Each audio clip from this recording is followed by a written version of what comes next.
మనం ఒక గోవాలోని one of the most famous చర్చ్కి వెళ్ళబోతున్నాం. చూస్తుండండి, పంజిమ్ సలిగో మపుసా. అక్కడ పోతే ఫోటో కూడా ఒక ఫేమస్ చర్చ్ అని చెప్పాను కదా. ఇక్కడ పార్కింగ్ లేనందువల్ల వెనక అటు పోయి కార్ పార్క్ చేసుకొని ఇక్కడ అయితే పోతున్నాం చర్చ్ దానికి. ఇక్కడ పోలీస్ చెక్ నడుస్తుంది. ఖచ్చితంగా హెల్మెట్లు వాడాలి, లేకపోతే వాళ్ళు ఊరుకోరు పోలీస్ వాళ్ళు ఫైన్ వేస్తారు. ఓకేనా? ఖచ్చితంగా హెల్మెట్ వాడాలి, హెల్మెట్ కంపల్సరీ వాడాలి.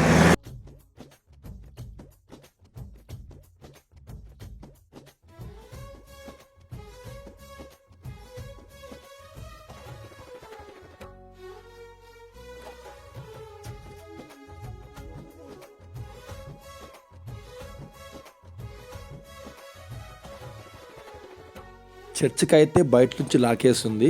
మేబీ టైమింగ్స్ ఎప్పుడో మనకు తెలియదు కాబట్టి లాకేస్తుంది. మీరు ఎప్పుడైనా గోవాకి వస్తే ఖచ్చితంగా చర్చ్ని చూసి వెళ్ళండి. చాలా అంటే చాలా బాగుంటుంది. దీని అడ్రస్ మొత్తం కింద డిస్క్రిప్షన్లో ఇస్తాను. లేదంటే సింపుల్గా చెప్పాలంటే బాగా బీచ్ నుంచి ఓల్డ్ గోవాకి వెళ్ళే రూట్లో లెఫ్ట్ సైడ్లో అయితే ఉంటుంది. స్ట్రైట్ వెళ్తే ఒక బ్రిడ్జ్ వస్తుంది. బ్రిడ్జ్ దాటి వెళ్తే ఓల్డ్ గోవా వెళ్తాం. అక్కడ లెఫ్ట్ తీసుకుంటే చర్చ్ రోడ్ పైనే ఉంటుంది. ఖచ్చితంగా చూసి వెళ్ళండి.